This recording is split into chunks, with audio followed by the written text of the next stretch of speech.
why don't you talk about the impact of turning up late? You know, sometimes it can be a fashionable thing. You don't want to be necessarily the first person at a party because, I mean, that puts pressure on the host. You know, you want to be able to slip in when there's a few other people there to be able to mix and mingle. But, hey, what if it's an appointment that you have with somebody? What if it's actually a date, an appointment that you've made so that somebody's going to meet you at a specific time? And, hey, maybe you've got all the excuses and reasons in the world. But you know what? You leave them hanging. They're sitting there wondering whether you're even going to turn up at all. Maybe that's what our Prime Minister and his trade delegation did to the nation of Japan, and maybe that has consequences. Just saying. Joining us on the program now, Tash McGill. Tash, kia ora, thanks for your time today. Kia ora. I don't know what you're talking about. As somebody who hosts parties on the regular, there's nothing more annoying than waiting for people to turn up fashionably late. Yeah, it's annoying. So, if I say the party starts at 7, I want you to roll in the door at 6:45, ready to go and have a good time. Exactly. Come on. No, I do get that. Although I had the reverse situation in the weekend where I thought, well, I've been invited to this party and I'm enjoying the party. I'm not sure I will know anybody else there apart from the person that invited me and my wife who's coming with me. I don't necessarily want to be the first person there. So 5-2, not 1/4-2 was my strategy. I think if you're the first person there, it's a surefire way of guaranteeing that you're going to make good new friends. Yeah, no, I social faux pas on my point of view. Of course, it's not just about our busy social lives, Tash. Talking in particular, of course, about the Prime Minister and the trade delegation. I mean, to be fair, he had a better excuse than most. Oh, sorry, bro, my plane broke down. He did have a better excuse than most. However, really, this has been a 10-year saga of these planes needing to be replaced, and just an unfortunate occurrence of events. Obviously, there's a couple of things we want to be grateful for. The first is that there's a reason why you do your pre-flight check every single time. Oh, yeah. Because if the plane was out and up on Friday and all of a sudden it's not working Monday, that still matters. You don't want to blow a fuse over the Pacific Ocean.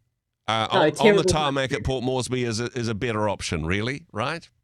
Much more acceptable. But there are a few things within this. So Japan is a culture that's full of honor and respect. Yeah. However, there are reasonable occurrences and circumstances in which you just go, okay, this meeting can't happen today, or, we have to rearrange and we have to, apologize. So, have we lost face by being late, by not being able to take the right amount of people, by having to leave some people behind?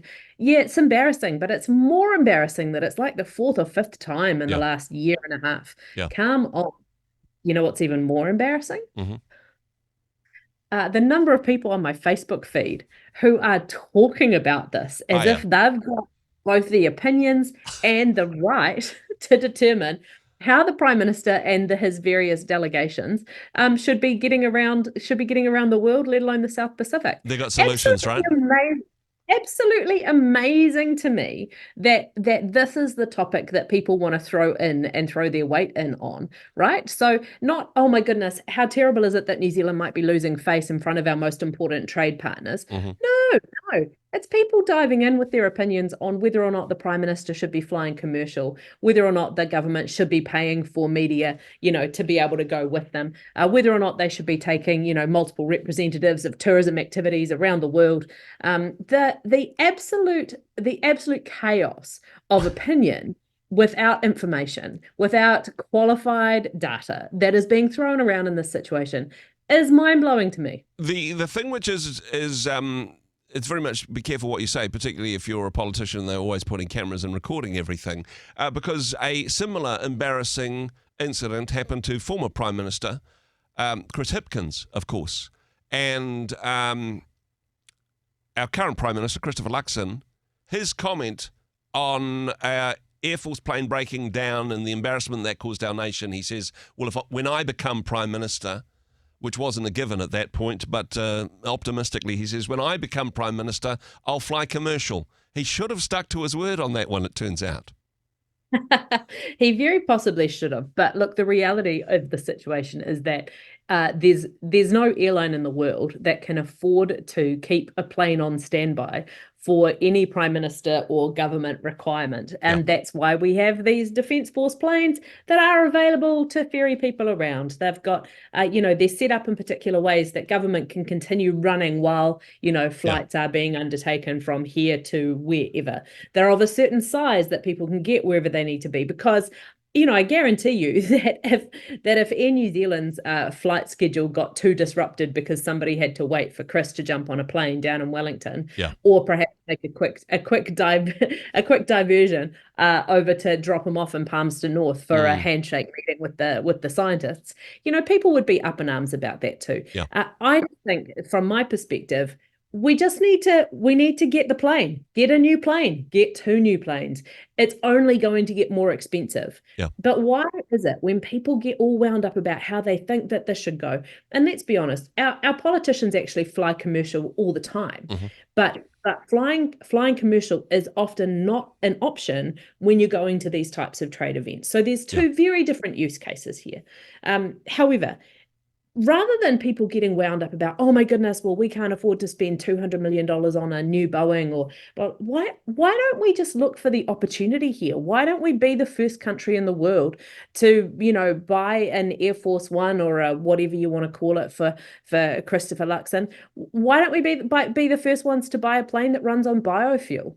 Why don't we look at doing an electric plane hop jump? Like, there's all sorts of ways we could turn this into a positive PR spin.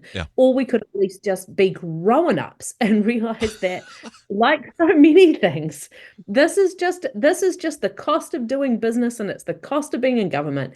And the fact that people want to complain about the airplane, the fact that they want to get involved in coming up with good ideas to solve that problem and not coming up with good ideas, why is their energy not going into, I don't know, child hunger, resolving our housing crisis, maybe talking about climate change?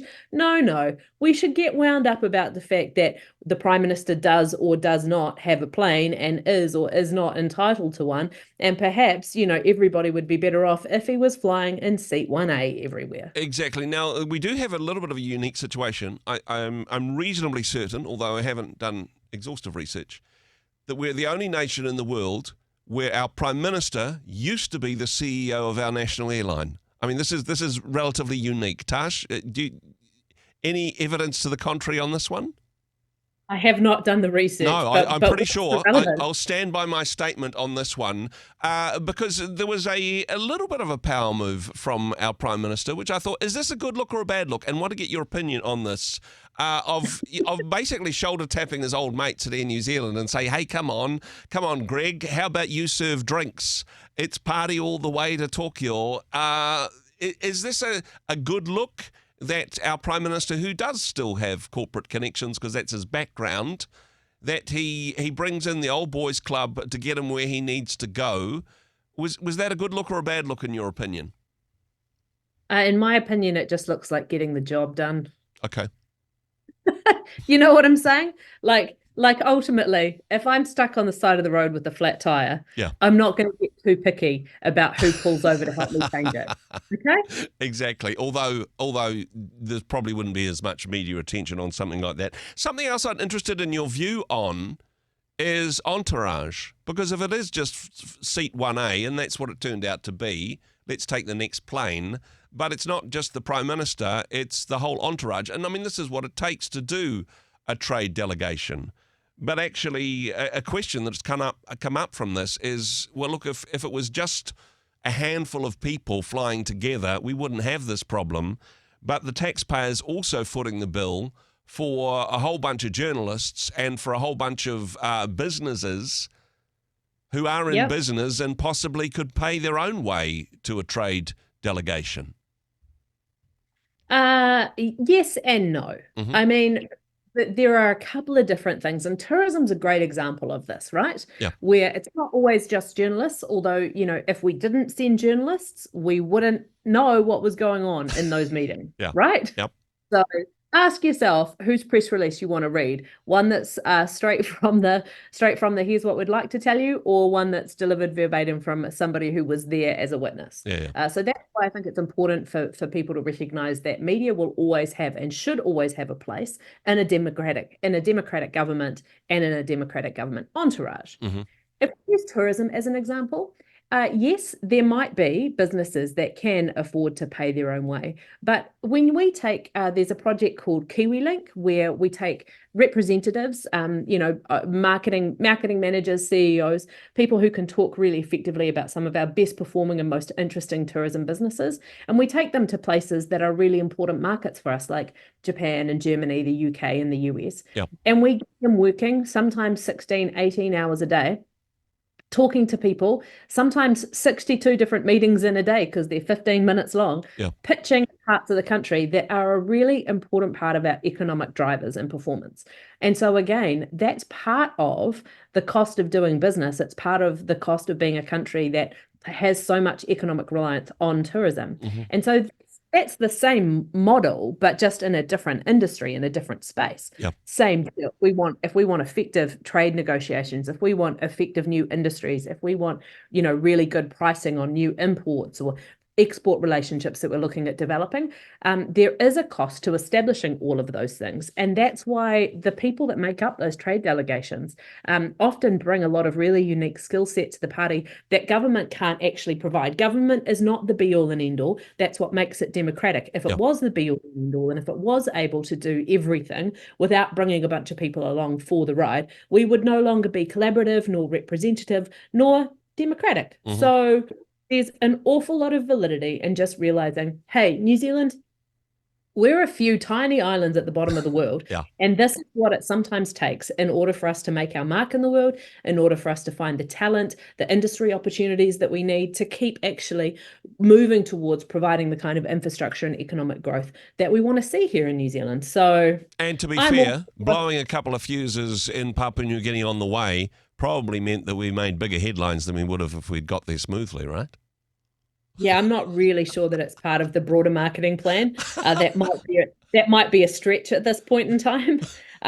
But I just think, it's time let's just bite the bullet. Let's find the most sustainable, the least environmentally impactful plane that we can. But let's make sure we can fill it up with people who can get out there and do a good job of selling New Zealand Inc.